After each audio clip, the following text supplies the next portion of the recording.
नमस्कार। आज हम पढ़ रहे हैं पॉलिटिकल साइंस और आज का हमारा टॉपिक है राज्य के कार्यक्षेत्र संबंधी सिद्धांत।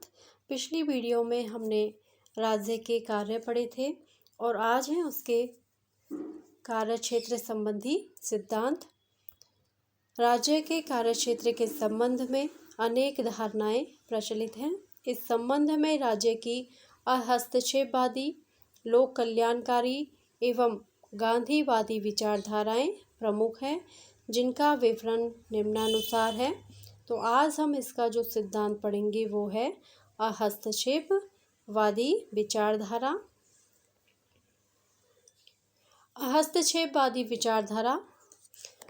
हस्तक्षेपवादी विचारधारा का उद्देश्य राज्य के कार्यक्षेत्र को सीमित करना है, यानी कि उसके कार्यक्षेत्र में बिना हस्तक्षेप के रहना है। हस्तक्षेपवाद का अर्थ है व्यक्ति को अपनी इच्छा के अनुसार काम करने दिया जाए, क्योंकि वह अपने निजी हितों का सर्वोत्तम संरक्षक है।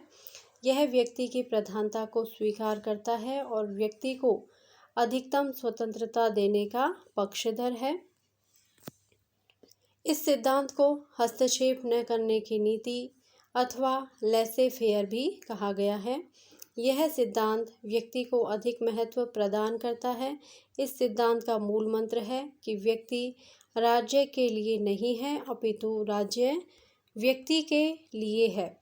राज्य तथा अन्य संस्थाओं का लक्ष्य व्यक्ति का विकास करना है, न कि व्यक्ति का उद्देश्य राज्य की सेवा करना।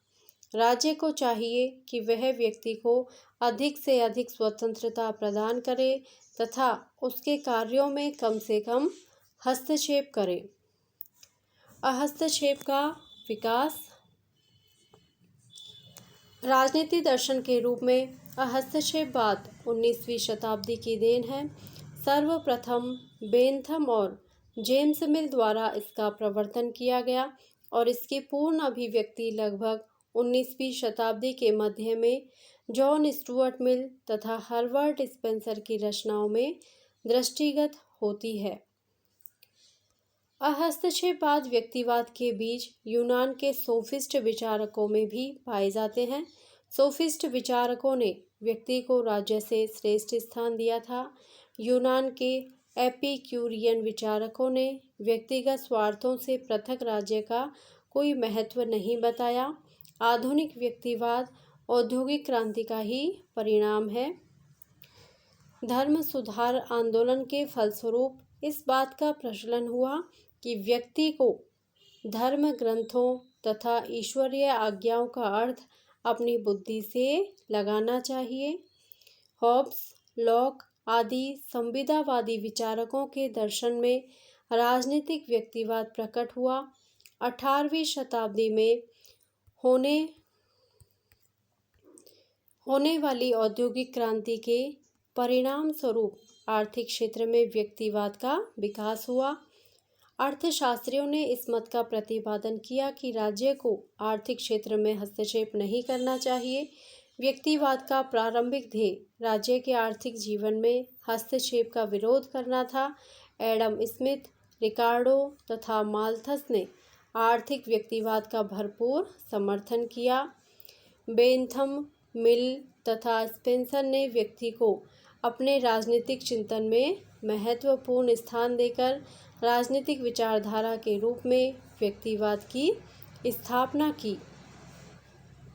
मिल का प्रमुख सिद्धांत यह है कि यदि राज्य व्यक्तियों के मामलों में न्यूनतम हस्तक्षेप करे तो वह व्यक्ति को अधिकाधिक सुख दे सकता है।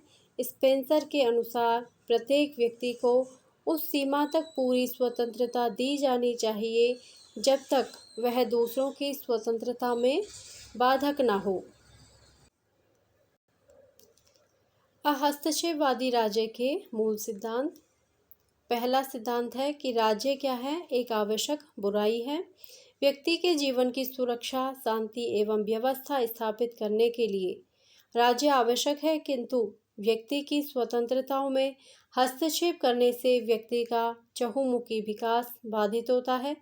अतः हस्तक्षेपवादी राज्य को एक आवश्यक बुराई मानते हैं। दूसरा है वह सरकार श्रेष्ठ है जो न्यूनतम शासन करती है। हस्तक्षेपवादियों के अनुसार राज्य का कार्यक्षेत्र जितना सीमित रहे उतना ही अच्छा है। राज्य को केवल निषेधात्मक कार्य ही करने चाहिए, कोई कल्याणकारी कार्य नहीं करने चाहिए। शिक्षा, सार्वजनिक स्वास्थ्य और जनहित के कार्यों का राज्य द्वारा किया जाना उचित नहीं। फ्रीमैन के अनुसार वही सरकार सबसे अच्छी है जो कम से कम शासन करती है। तीसरा है कि व्यक्ति साध्य है तथा राज्य साधन। हस्तक्षेपवादी धारणा के अनुसार राज्य का अस्तित्व व्यक्ति की सेवा करने हेतु है। राज्य व्यक्ति के लिए है, ना कि व्यक्ति राज्य के लिए। राज्य व्यक्तियों का समूह मात्र है तथा व्यक्तियों के विकास में ही राज्य की उन्नति संभव है। व्यक्ति को पूर्ण स्वतंत्रता। यह सिद्धांत व्यक्ति को अधिकतम स्वतंत्रता प्रदान करने का पक्षधर है। हस्तक्षेपवादी लेसे फेयर अर्थात व्यक्तियों को अपने हाल पर छोड़ दो के सिद्धांत में विश्वास करते हैं। राज्य को व्यक्ति की स्वतंत्रता में हस्तक्षेप नहीं करना चाहिए। राज्य का कार्यक्षेत्र सीमित। राज्य केवल सुरक्षात्मक कार्य करता है, अतः उसका कार्यक्षेत्र सीमित है। हस्तक्षेपवादी राज्य के समर्थन में तर्क। पहला है आर्थिक तर्क।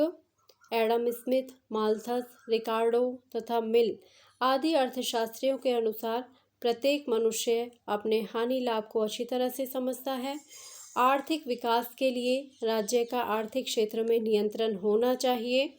राज्य का हस्तक्षेप होने पर व्यक्ति के कार्य करने का उत्साह एवं प्रेरणा शिथिल पड़ जाती है, अतः सरकार को उद्योग व्यापार के क्षेत्र में हस्तक्षेप की नीति का अनुसरण करना चाहिए। दूसरा है नैतिक तर्क।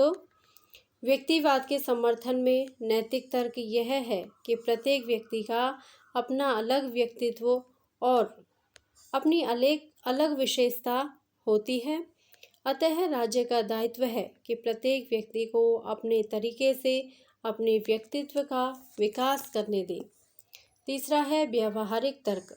राज्य की कार्यशक्ति और दक्षता वैयक्तिक कार्यशक्ति और दक्षता से उत्कृष्ट नहीं होती है, अतः व्यक्ति की दक्षता का विकास कर उसका लाभ लिया जाना चाहिए। चौथा है वैज्ञानिक तर्क। हर्बर्ट स्पेंसर ने प्राणी विज्ञान से नई धारणाएं लेकर हस्तक्षेपवाद का समर्थन किया है। उसके अनुसार जीवन संघर्ष में जो व्यक्ति योग्य होते हैं वे आगे बढ़ जाते हैं और अयोग्य तथा दुर्बल व्यक्ति नष्ट हो जाते हैं। यह प्रकृति का नियम है जो समाज में भी लागू होना चाहिए और समाज में यह तभी लागू हो सकता है जब हम व्यक्तियों को स्वतंत्र छोड़ दें। इस सिद्धांत के अनुसार राज्य को प्रत्येक व्यक्ति को स्वतंत्रता पूर्वक अपना विकास करने का अवसर प्रदान करना चाहिए। हस्तक्षेपवादी राज्य के विरोध में तर्क। इस धारणा की निम्नलिखित तर्कों के आधार पर आलोचना की जाती है। पहला विरोध है व्यक्ति सदैव अपने हित का सर्वोत्तम निर्णायक नहीं होता। प्रत्येक व्यक्ति अपना हित भली भांति नहीं समझता है और उसमें अपने हित साधन की पूरी क्षमता भी नहीं होती है, अतः राज्य को उनकी भलाई की ओर विशेष रूप से ध्यान देना पड़ता है। दूसरा है राज्य कल्याणकारी संस्था है। सभी देशों में प्रगति और विकास राज्य के माध्यम से ही हुआ है। राज्य द्वारा व्यक्ति के कल्याण के लिए विभिन्न क्षेत्रों में अनेक कार्य किए जा रहे हैं। ऐसी स्थिति में राज्य बुराई न रहकर एक कल्याणकारी संस्था के रूप में दृष्टिगोचर होता है। राज्य और स्वतंत्रता परस्पर विरोधी नहीं है। हस्तक्षेपवादी धारणा के समर्थक राज्य और स्वतंत्रता को परस्पर विरोधी मानते हैं, किंतु आज यह सैद्धांतिक रूप में स्वीकार किया जाने लगा है कि राज्य का उद्देश्य विभिन्न व्यक्तियों और वर्गों के हितों में सामंजस्य स्थापित करना है, जिससे समाज उन्नति की ओर अग्रसर हो सके। आज इस विचार को माना जाता है कि राज्य स्वतंत्रता में बाधक नहीं वरन साधक है। अगला है, स्वतंत्रता नकारात्मक न होकर सकारात्मक होती है। हस्तक्षेपवादी राज्य में स्वतंत्रता की नकारात्मक व्याख्या की जाती है, अर्थात हस्तक्षेप ही स्वतंत्रता है, परंतु वर्तमान में राज्य अनेक लोक कल्याणकारी कार्य कर रहा है। व्यक्तियों की स्वतंत्रता में अन्य व्यक्ति बाधक न बने एवं स्वतंत्रताओं का उपभोग करने के लिए आवश्यक परिस्थितियों के निर्माण हेतु राज्य का हस्तक्षेप अनिवार्य हो जाता है। अगला है, प्राणी शास्त्र की दोषपूर्ण धारणा। प्राणी शास्त्र की तार्किक व्यक्तिवादी धारणा मनुष्यों पर लागू नहीं की जा सकती। मनुष्य पशु न होकर मानवीय दायित्वों और नैतिक कर्तव्यों को समझने वाला प्राणी है। उसका यह कर्तव्य है कि निर्बलों और असहायों की सेवा व सहायता करे। राज्य का सुधार संभव है। राज्य के कार्यक्षेत्र में वृद्धि से वह अकुशल, खर्चीला, भ्रष्ट तथा नौकरशाही की बुराइयों से व्याप्त हो जाता है, किंतु इन बुराइयों की रोकथाम की जा सकती है और आवश्यक सुधार किए जा सकते हैं।